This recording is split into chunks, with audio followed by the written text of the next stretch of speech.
За бүгдээрээ сайн байцгаана уу? За ямар ч л гэсэн бүтэн сайнныхаа цуглааныг зориулт гаргаад бас Бурхны үгнээс суралцахаар, Бурхантай уулзахаар нөхөрлөхөөр зорж ирсэн та нартай баярлалаа. Тэгээд Бурхан бас өнөөдөр өөрийнхөө үгээр бидний зүрх сэтгэл бас хандан ярьж биднэрт бас ойлголт ухаарл өгөхөнд л хамтдаа залбирая. Тэгээд эзэн өөрийнхөө үгнээс бид бүгдтэй бас ярих болтугай. Тэгээд хамтдаа залбирая.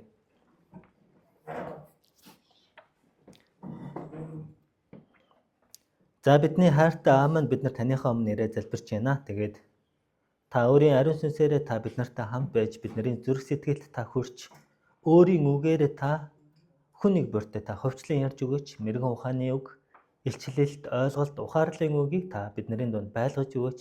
Бидний амьдралыг өөрчлөх үгээ та надаар дамжуулан та хэлж өгөөч. Та хэлхийг хүссэн зүйлээ бас хэлж.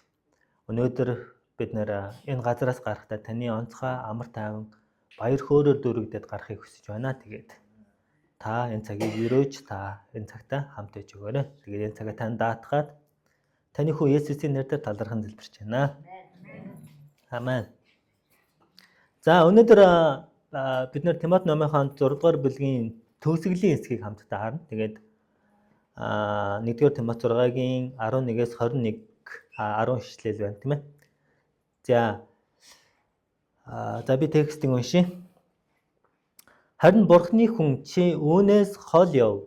Харин зөвхт явдал сүсэг бишрэл, итгэл, хайр, тууштай чанар, дүлгөөн занг, чанд баримтал.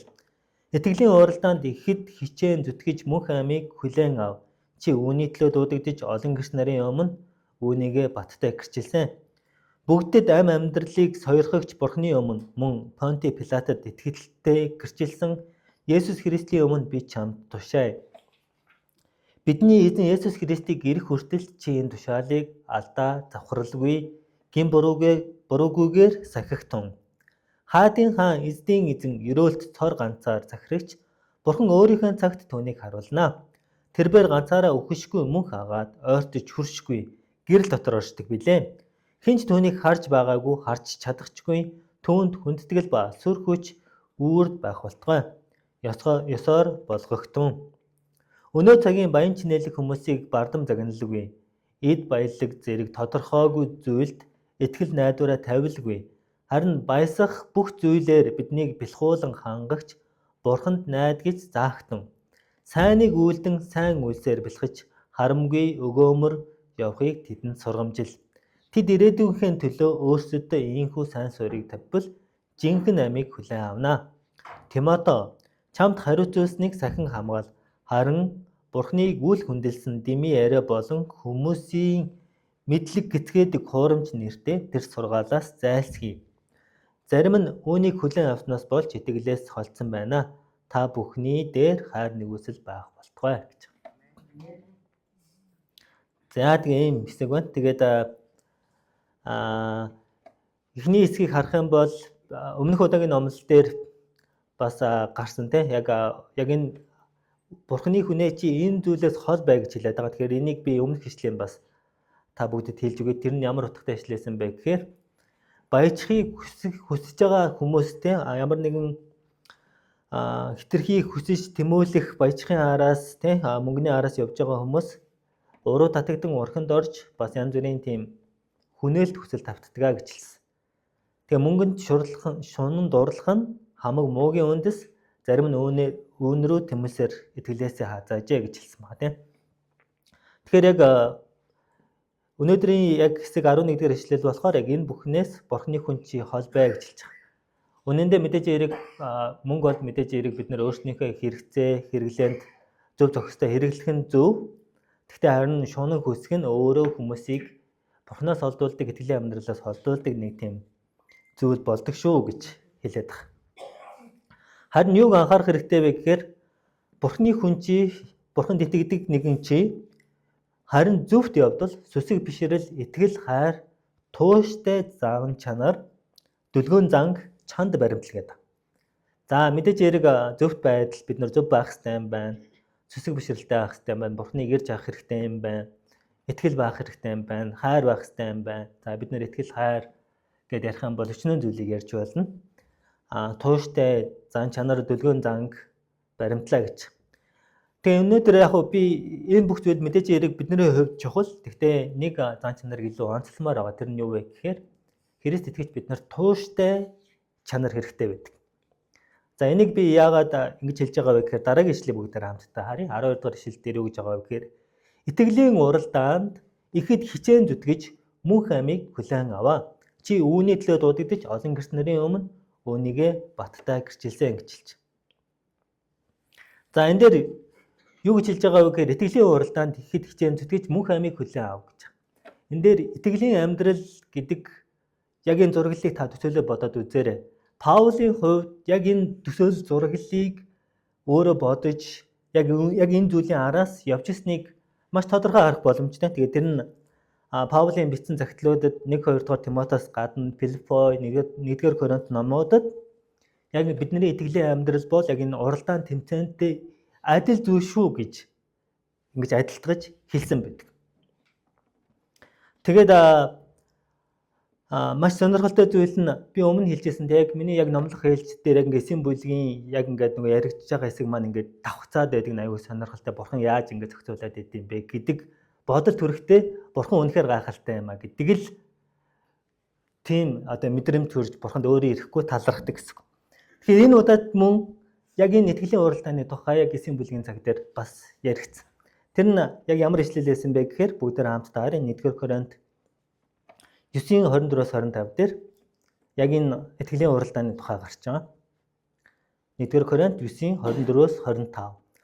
Уралдаанд бүгдээрээ гүйдэгч нэгэн шагнал хүртдгийг та нараа мэднэ. Тэр мэтээр та нар шагнал хүртгийн төлөө гүйцгэн. Тамирчин бүр бие бүрэн хэн захирдаг. Тэд хатаж гундах тэтмийн төлөө ийхүү мэрийдэг бол бид харин мөхөшгүй тэтмийг олж авахын төлөө явдгаа гэж хэлж. Паул яг энэ зураглалыг олоод харсан үнэндээ бидний итгэлийн амьдрал яг энэ гүйлтийн яг энэ уралдааны тэмцээнтэй ижилхэн бидний сэтгэлийн амьдрал дээр бид нар урагшилж байдаг юм байна. Энэ дэлхийн хүмүүс бол үл гандах тэтмийн төлөө муудаж алга болох тэтмийн төлөө тэр барайнд орохын төлөө урагшилдаг бол харин Христ итгэж бид нар үл гандах тэтмийн төлөө мөнх амийг хүлээн авахын төлөө бид нэр энэ тэмцээнд оролцдог юм а. Бид нэр барайнд орохын тулд ийхүү урагшилдаг гэж хэлээд байна. Тэгэхээр та яг энэ зураглалыг тэгээд яваарэ. Энэ маш сонирхолтой зүйлийг бид нарт ойлгуулж өгнө. Өнөөдөр бидний итгэлийн амьдрал яг энэ уралдаан тэмцээнтэй ижилхэн өнөөдөр бид нар энэ уралдааныг эхлүүлсэн бол барайндаа орж чадахгүй бол ямар харамсалтай вэ? Тэ? Өнөөдөр бид нэр итгэлийн яг уралдаан тэмцээнийг эхлүүлсэн ч хэрвээ барайндаа орохгүй бол харамсалтай. Замын дундаас магадгүй бидэнд саад, дотгор, өрх, хуурамч сургаал, мөнгөнд шун дурлах, дэлхийн сайхан харагдаж байгаа эд зүйлсийн араас бид нэр хөөцөлдөх нь заримдаа яг тэр итгэлийн уралдаанаас бид нэр хазаах шалтгаан болдог. Итгэлийнхаа амьдралын уралдаанд оролцоо явж ирсэн чинь мөнгөний араас хэд хөөцөлдсөөр багаар яг үнэндээ юуны төлөө, юунд итгээд, юуны төлөө яваад байгаагаа заримдаа бид нэр мэдхээ болдог. Тамирчин хүн тэмцээнд бэлдэхдээ одоо яг бид нар бодоод үзэх юм бол тийм бэлтгэл шаргуу бэлтгэл хийж байгаа хүмүүс архит арс эсвэл гой сайхан амттан төдийлэн хэрэглээд байдгүй тамирчин хүн. Яагаад вэ гэхээр тамирчин хүн бэлтгэлээ хийж байхдаа тэдгээр зүйлсүүдийг хэрэглэх юм бол бэлтгэл нь ямар ч үр дүнгүй, тасгал нь ямар ч үр дүнгүй тэр хүн оролцож байгаа уралдаан тэмцээндээ амжилт гаргах боломжгүй тэр байцгаа нөгөө барайндаа бүр хөрөхгүй байх боломжтой тийм ээ. Тэгэхээр яг үүнтэй ижилхэн бидний амьдралд ч гэсэн яг итгэлийн амьдралд бид нэр барайндаа орохын тулд биднээс маш их зүйл шаарддаг юм байна. Тэсвэр төвчээр өөртнийгөө ингэж одоо сахилга баттай байлгах гэдэг зүйл маань нэлээд чухал агаадах. Тэгвэл өнөөдөр бидний итгэлийн амьдралын уралдааны тэмцээний дасгал нь юу вэ? Дасгалжуулалт нь юу вэ гэж бодох юм бол Бурхны үг байх болно. Бид Бурхны үгээр өдөр бүр өөртнийгөө дасгалжуулсаар байх юм бол бид нэр ямар нэгэн байдлаар үр дүнгийг үзнэ. Итгэлийн амьдралынхаа тэр тэмцээн уралдаанд бид нар барайндаа хүрэх болно гэдгийг ойлгох хэрэгтэй. Харин барайндаа хүрч чадахгүй ямар нэгэн тэр саад, тэглүүр, шунал, хуурам сургаал, Бурхны эсрэг мэдлэг, бардамнал, буруу ойлголтууд биднэрт болж болно. Гэхдээ өнөөдөр бид нар өөрснөөсөө асуух зүйл нь би яг энэ итгэлийн амьдралын уралдаанд тууштай бөгөөд яг урагшаага барайгаа хараад урагшилж гинүү гэж өөрснөөсөө асуух хэрэгтэй. Филиппо номон дээр яг энэ яг үүнтэй холбогдлолтой ишлэл нь юу гэж яддаг вэ гэхээр Паул хэлэхдээ би ардах зүйлээ мартаж урдах зүйл рүүгээ зүтгэн тэмүүлж байна. Бурхны өгөх тэр шагналыг хүлээн авахын тулд би барай руу урагшилсаар байна гэж хэлдэг. Мөн 20 дахь Тимот номон дээр Паул хэлэхдээ би сайн тэмцлэр тэмцсэн би барайндаа орох болно гэж хэлдэг. Би тэр тэтмийг Бурхнаас өгөх тэр үнэт тэтмийг гандашгүй мөнхийн тэр тэтмийг Бурхнаас хүлээн авах болно гэж хэлдэг. Тэгэхээр бид нар өөрсдийнхээ итгэлийн амьдралыг яг энэ уралдаан тэмцээндээ яг адилтгаж зөөрлөж авч үзье. Тэгээ би яг амьдрал дээр түүхэнд басан нэг 2 жишээг дурдж хэлмээр байгаа. Тэр нь ямар жишээ вэ гэхээр за бид нэр марафон гүйлтийн тэмцээнийг бидэнтэй. За тийм ямар нэгэн байдлаар та гүйлтийн тэмцээнд орж исэн байвал та гараа өргөж. Ямар нэгэн байдлаар гүйлтийн эсвэл марафон тий. Тэгээд тэгвэл та илүү бас ойлгох бах. Тэгээ өнөөдөр миний ярих байгаа жишээ марафон гүйлтийн тэмцээн бол маш их тийм төсвөр төвчээр шалгасан тийм уралдаан байдаг. Ягаад гэхээр 42 км замыг туулж байж барайндаа ордог тэмцээн байна. Тэгэхээр энэ маань бол маш хол гэсэн үг шүү дээ. Магадгүй хотын төвөөс налаах хүртэл одоо хэд хэдийн бараг 30 гаруй 40 шахуу байгаа бах тийм. Тэгэхээр тэр хол замыг туулан байж тогтолтгүй гүйсээр барайндаа орох гэдэг бол тийм амар зүйл бол биш.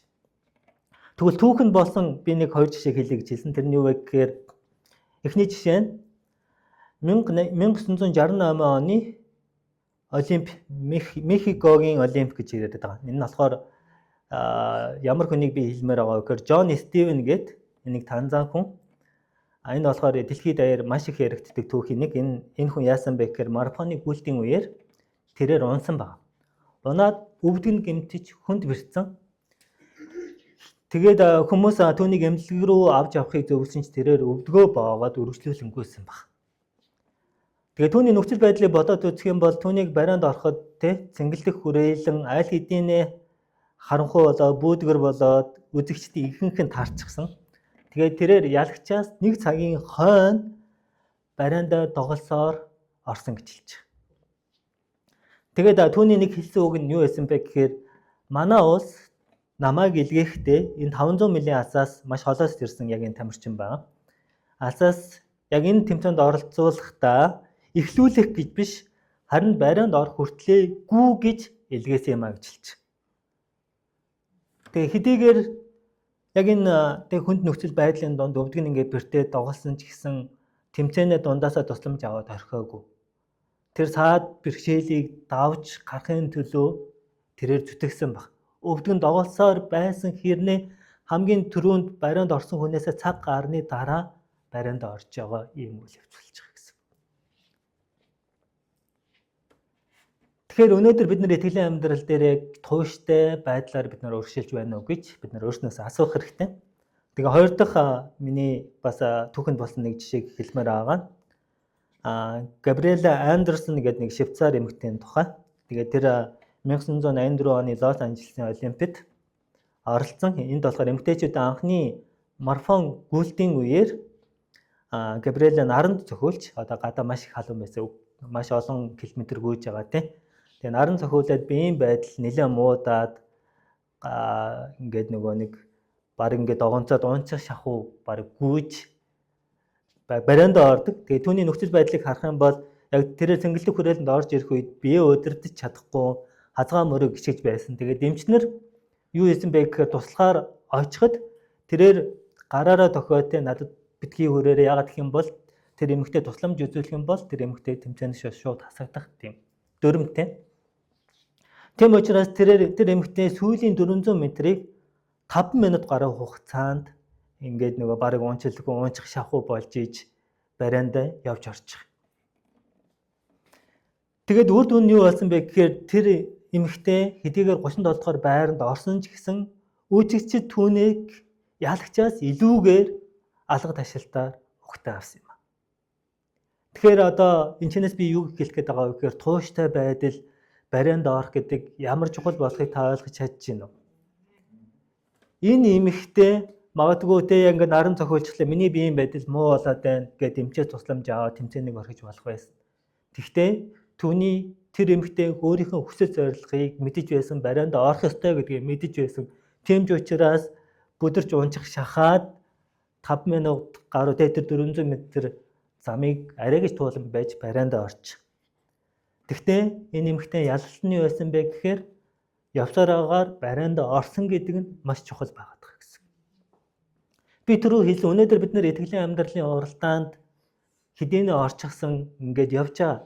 Гэтэл өнөөдөр бидний амьдралыг бидний анхаарлыг өөр тийш чиглүүлэх энэ дэлхийн гой сайхан зүйлс тэг мөнгөний араас шунах тэг гой сайхан таатай зүйлийг эрэлхийлж хаагаад бид нар магадгүй тэр итгэлийн амьдралын уралдаанаас бид нар саатаад үлдэж магадгүй. Гэхдээ та итгэлийн амьдралын уралдааныг эхлүүлсэн бол бариандаа орч чадахгүй бол ямар харамсалтай вэ гэдгийг л маш сайн ойлгох хэрэгтэй. Өнөөдөр би энэ уралдааныг эхлүүлсэн бол би бариандаа орох болно. Би сахилга баттай байх болно. Би тууштай байх болно. Би хичээл зүтгэлтэй байх болно гэдэг энэ хүсэл эрмэлзэл шийдвэр итгэж бидний хувьд чухал юм аа. Тэрнээс өнөөдөр итгэж бидний хувьд за зүгээр мөрөөрөө ингээд амьдраад ингээд явж итэл бид нар ингээд бариандаа орчиндоо ингээд болох л байдгүй дээ гэдэг тэр зүйл бол биш. Тэрөө хэлсэнтэй нөгөө тамирчинхан өөрийнхөө бэлтгэлийг хангахын тулд маш тийм хариуцлагатай байдаг те нөгөө дуртай зүйлээ идэж уугаад байдгүй шиг өнөөдөр ч гэсэн бид нар итгэлийн амьдралынхаа барианд орохын тулд бид нар маш их тийм хариуцлагатай сахилга байдалтай байх нь чухал ахнэ. Тэгээд анчнаас хэлэх миний гол санаа юу вэ гэхээр өнөөдөр миний хэлэх ихний гол санаа итгэлийн амьдралын уралдаанд тууштай байж бариандаа ор гэж хэлмээр байна. Дахиад хэлье. Итгэлийн амьдралын уралдаанд тууштай байж бариандаа ор. Итгэлийн амьдралын яг энэ тэмцээн уралдаанд бид нар оролцсон бол амжилтаа дуусгахын тулд Бурхны хүслийн дагуу бид нар алхаж Бурхны үгээр өдөр бүр өөрснийгөө дасгалжуулах хэрэгтэй. Бид нар хэлсэнтэй одоо нэг хүмүүсийн хувьд одоо тэмцээнд орж байгаа өөрснийхөө дасгал нь одоо ингээд сунаах ч гэдэм үү тэг ямар нэгэн тийм хөдөлгөөн дасгал хийх байдаг бол өнөөдөр Христ итгэж бидний итгэлийн амьдралын уралдааны дасгал нь бид нар Бурхны хүслийн дагуу байх мөн Бурхны үгийг өдөр бүр уншиж тунгааж зүрх сэтгэлтэй байлгаснараа бид нар өөрснийгөө дасгалжуулж байгаа хэрэг юм аа. Тэгснээрээ бид нар мөнх амийг болон үл гандах мөхөшгүй тэтмийг авахын төлөө бид нар урагшлана. Та нар Йошуа хуучнаар бол Йошуа одоо нэг шинэ орчуулгаар болохоор Йохошуа гэж хэлээд байгаа тийм ээ. Тэндээ нэгдүгээр бүлэг дээр нь юу гэж хэлдэг вэ гэхээр гагцхүү тууштай бөгөө зоригтой байгтун гэж хэлдэг. Би чамтай хамт байгаад бол би чамайг орхихгүй тул чи зоригтой бай, тууштай бай гэж хэлдэг. Миний чамд Мосегийн чамд тушаасан бүхнийг чи сахин биелүүл. Чи тэр үгийг өдөр шөнөгүй бодож, тунгааж, бясалгаж тэр үгээр л алхаарай гэж хэлдэг. Яг л энэ зүйлийг өнөөдөр бас бидэнд хэлээд байгаа. За тэгээ үргэлжлүүлээд харах юм бол 13 14 дэх ишлэгийг харах юм бол бүгдэд амьдралыг сойрхож Бурхны өмнө мөн Понти Пилатад итгэлтэй гэрчилсэн Есүс Христийн өмнө би чамд тушаая гэж хэлж байна. За энэ дээр нэг сонирхолтой зүйл нь за мэдээж хэрэг Бурхан бүх амьдралыг сойрхогч те гэдэг нь үнэн.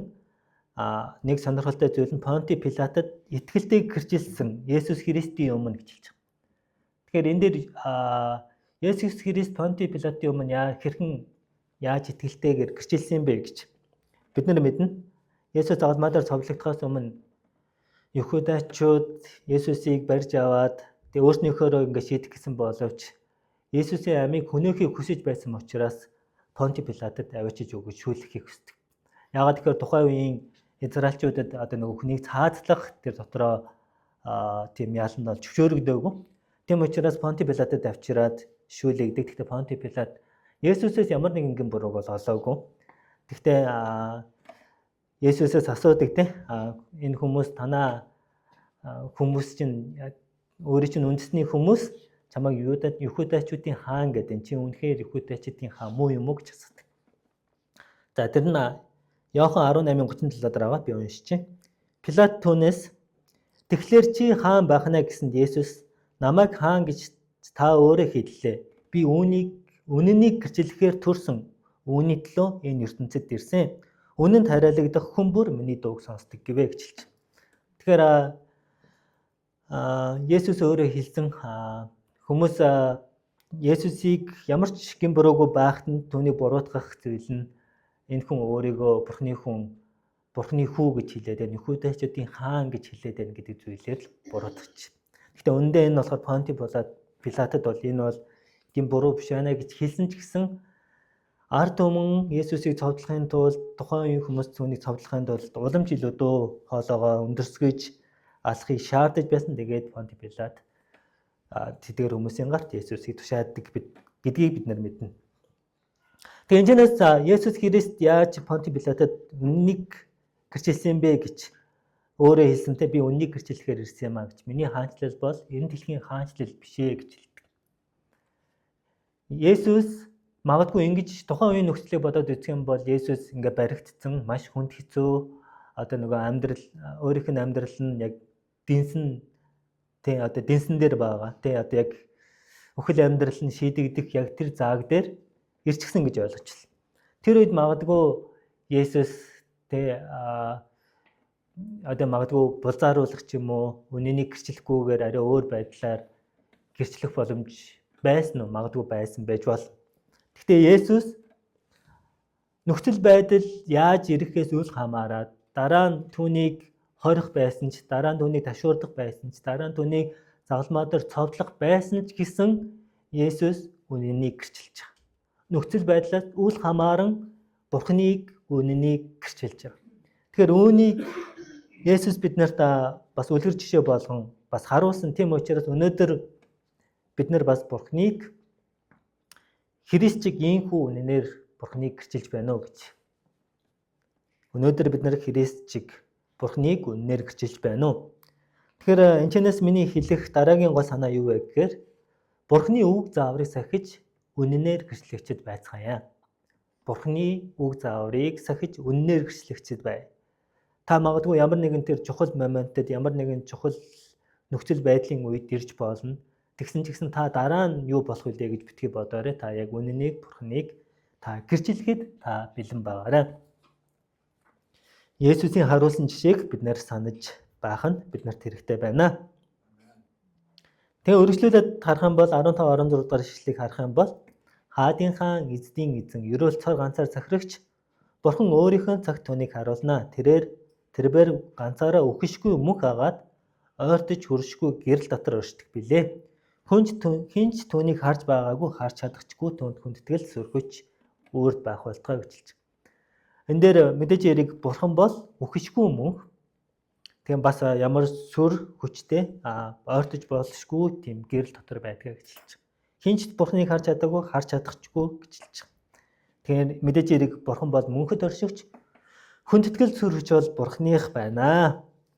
17 үргэлжлүүлэлт харах юм бол 17-аас 19 дэх ишлэлийг харах юм бол өнөө цагийн баян чинэлэг хүмүүсийг бардам загналгүй эд баялаг зэрэг тодорхойгүй зүйлд итгэл найдвараа тавилгүй харин баясах бүх зүйлээр биднийг бэлхуулан хангагч Бурханд найдаж заагтаа өмчилж. За энийг бид нар өөрсдийнхөө амьдрал дээр бас бодоод үзэх юм бол магадгүй Библиэр бас хэлдэгтэй баян хүн аврагдах нь нөгөө зүүнний сүвчээр гарах дайны бараг хэцүү гэж хэлдэг. Нэг тэм зүйл байдаг. Та нар санаж байна уу? Тэгэхээр энэ дээр юу гэж хэлж байгаа вэ гэхээр тэр хүмүүс болохоор өөрийнхөө эд хөрөнгө эд зүйлсэд илүү ингэж тулгуурлаж Бурханд тулгуурлахаас илүүгээр өөрийнхөө эд зүйлсэд тулгуурлаж найдах гэдэг. Тэгээд сонирхолтой нь одоогийн нийгмийн энэ дэлхийн хамгийн баян хүн хэн болохыг та нар мэднэ тийм ээ? Элон Маск хэдхэн сарын өмнө өөрийнхөө X social хаяг дээр юу гэж пост бичсэн бэ гэхээр мөнгөөр аж аргал худалдаж чадахгүй гэж хэлсэн хүн үнэхээр юу ярьж байгаагаа мэдэж байсан юм байна гэдэг тийм утгатай пост бичсэн. Мөнгөөр аж аргал худалдаж чадахгүй гэж хэлсэн хүн үнэхээр юу ярьж байгаагаа мэдэж байсан хүн юм байна гэж. Тэгэхээр энэ дэлхийн хамгийн баян хүн одоогийн тийм хамгийн баян хүн өөрөө энэ зүйлийг ойлгоод байгаа гэсэн. Мөнгө, эд хөрөнгө бид нарыг аз жаргалтай болгодгүй юм байна гэдэг тэр ойлголтод хүрч байгаа. Тэгэхээр өмнөх номлол дээр ч гэсэн яригдсан эд баялаг нэмэгдэхийн хэрээр хүний санаа зовнил ихсдэгэ гэж ярьсан. Тэгэхээр дэлхийн зарчим бол хораагаад бай, хадгалаад бай гэдэг энэ нь чамд аж аргал үнэндээ авчрахгүй харин санаа зовнилуудыг л нэмэх болно. Харин Бурхны зарчим юу гэдэг вэ гэхээр өгснөөр чи сайныг тарьж хураах болно гэж хэлдэг. Энэ бол итгэлээ алхам байдаг. Зарим хүмүүс болохоор ингээд нөгөө өгчгээрээ би өөрөө баг юмгүй болчих юм шүү гэж баг ойлгох гэдэг. Тэгтэл бид нэр яг Христ итгэлийн зарчмаар бол бид нэр өгснөөрөө илүү сайныг тарьж бас хураах болно гэж хэлдэг. Авахаас илүү өгөх нь илүү бас өрөөлтэй гэж хэлдэг. Тэгснээр бид нэр яг энэ итгэлийн алхмыг хийж чадсанараа юу болдог вэ гэхээр Бурхан бүх зүйлийг бидний амьдралд бидний ойлгохгүй байгаа зүйлсийг утга учирыг ойлгуулж өгдөг. Бидний амьдралыг зорилготой, утга учиртай болгодог ямар ч үед сэтгэл хангалуун байхад биднийг суралцуулан баяртай болгодог. Тэгэхээр энэ дээр энэ ишлэл дээр юу гэж хэлсэн бэ гэхээр харин баясах бүх зүйлээр биднийг бэлхуулан хангагч Бурханд найдаа гэж хэлж байгаа. Эд баялагтай биш. Харин бидний амьдралыг утга учиртай болгох, зорилготой болгох, ямар ч нөхцөл байдлын донд сэтгэл хангалуун байж чадах тэр зүйлийг зөвхөн Бурхан өгдөг юм аа. Тийм учраас Бурханд найдагтун гэж хэлж байгаа.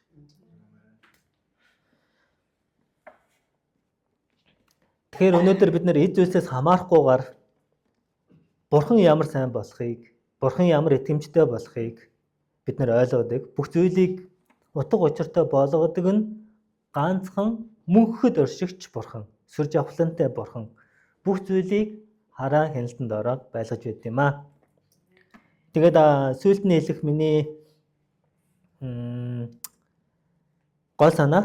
сүүлийн гол санаа тэрний юу гэхээр устдад алга болох зүйлсэд биш харин мөнхийн Бурханд найдаа гэж хэлж байгаа.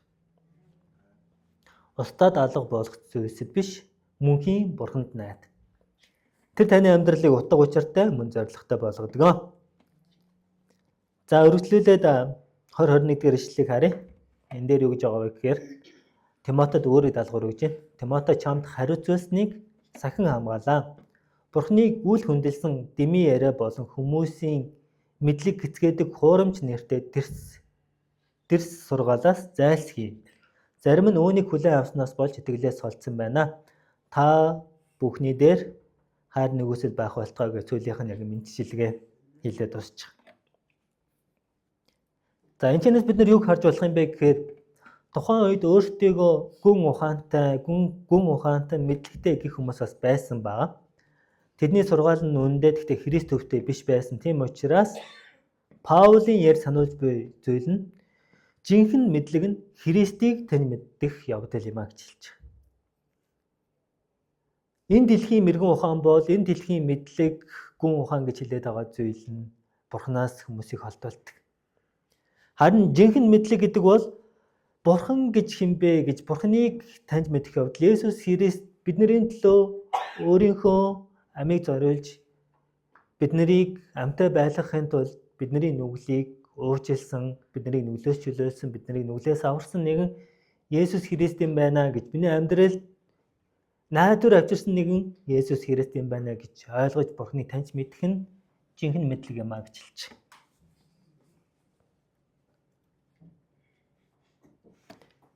Тэгээд энэ хүрээд 3 санаагаа би ахаад хэлье. Тэгээд ямар 3 санааг хэлсэн бэ гэхээр эхнийг нь итгэлийн амьдралын уралдаанд тууштай байж барайнд ор. Хоёр дахь нь Бурхны үг заврыг сахиж үннээр гэрчлэгчд байцгаая. 3. Устдад алга болох зүйлсэд биш мөнхийн бурханд найдаа гэж хэлж. Тэгээ өнөөдөр яг уу ийм хэд хэдэн зүйл хэлэгдэж байгаа ч гэсэн миний та магадгүй энэ дундаас өөрийнхөө яг нэг сонсхийг хүсэн зүйлээ сонсож одоо магадгүй хүлээж авахыг хүсэн зүйлээ хүлээж авч магадгүй. Гэхдээ нэг л зүйлийг таныг би сайн ойлгосоо гэж хүсэж байгаа зүйл нь Паул байсан тэр зураглалыг таныг барьж аваасаа гэж хүсэж байгаа. Паул байсан тэр зураглал нь яасан бilé? Итгэлийн амьдралын уралдаанд би оролцож байгаа юм байна гэдэг тэр зураглал төсөөлөл байгаа. Тэгэхээр та өөрийгөө бас төсөөлөд үзээрэй. Та өөрийгөө бодохдоо би өнөөдөр итгэлийн амьдралын уралдаанд оролцоод эхэлсэн юм байна. Та өнөөдөр Есүс Христ итгэсэн бол та энэ уралдаанд оролцоод эхэлсэн гэсэн. Харин энэ итгэлийн амьдралынхаа бид нар уралдаанд оролцоод гүйхдээ би гол зүйл рүү анхаарлаа хандуулж байна. Эсвэл би энэ дэлхийн мэдээж бид нар нэг амьдрахын тулд хөдөлмөрлөх хэрэгтэй нүнэн сурах хэрэгтэй нүнэн зүйлсүүд одоо тэр зүйлсүүдийг бол үгүйсгээгүй. Гэхдээ та Бурханаас илүүгээр ямар нэгэн ялангуяа мөнгөний араас шун дурлах гэдэг бол хүмүүсийн хувьд маш том асуудал байдаг гэж хэлээд байна. Тэгснээр хүмүүс сэтгэлийн амьдралыг орхисон энэ дэлхийн саахан гэсэн зүйлсийн араас явж хөөцөлдсөн хүмүүс сэтгэлийн амьдралыг орхисон тохиолдол зөндөө байгаа гэж сануулдаг байна. Тийм учраас өнөөдөр би энэ итгэлийн амьдралын уралдаан дээр яг энэ тэмцээнд эхэлсэн явж байгаа энэ үедээ би миний анхаарал үнэхээр Бурхан дээр төвлөрч байна. Би өөрийгөө тасгалжуулж байна уу?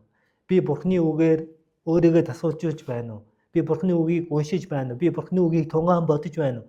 Би Бурханы үгийг унтахдаа, босохдоо завтай байхдаа, завгүй байхдаа ямар нэгэн байдлаар Бурханы үгээр та өөрийгөө тасгалжуулж байна уу гэж асуух хэрэгтэй. Энэ нь бидний хувьд яагаад чухал вэ гэхээр бид нэр бариандаа орохын тулд энэ чухал аваад байгаа юм. Төрөний хэлсэн жишээг та битгий мартаарай. Тэр хоёр тамирчин марафон гүйлтийн тэмцээний хоёр тамирчин хэдийгээр замынхаа донд өвдгөн бэртээд гэмцэн ч гэсэн бариандаа орсон шиг нөгөө эмэгтэй наранд зохиулсан ч гэсэн биеийн байдал мууцсан ч гэсэн бариандаа орохын тулд урагшилсан шиг эцэстээ барианд орсон шиг өнөөдрийн бидний хүсэл эрмэлзэл шийдвэр юу байх вэ гэхээр би бариандаа орох хүртлээр би урагшлах болно. Би Бурханыг өмнө тавих болно. Би Бурханы хүслийг эрэлхийлэх болно. Бурханы хүслийн дагуу байж Бурханы үгээр өөрийгөө тасгалжуулж би бариандаа орох болно гэж та хэлээч. Та хажуудаа байгаа найзтай хэлээч. Та тууштай бөгөөд зоригтой бай гэлч. Итгэлийн амьдрал дээр та тууштай бөгөөд зоригтой бай. Тууштай бөгөөд зоригтой бай. Тэгээд бид бүгд итгэлийн амьдралын уралдаанд оролцож байна. Тэгэхээр ах トゥ нараа би таныг уриалж дэмжих нь та хичээгээрэй. Та хичээл зүтгэлтэй байгаарай, тууштай бөгөөд зоригтой байгаарай. Итгэлийн амьдралын уралдаанд чинь сайныг амжилтыг хүсье. Тэгээ бүгд хамтдаа Бурхан руу анхаарлаа хандуулан залбирая. Бурхан бидний хүч, бидний тусламж, бидний бүх зүйл Бурханаас байдаг. Тэгээ бүгд хамтдаа Бурханд хандан залбирая.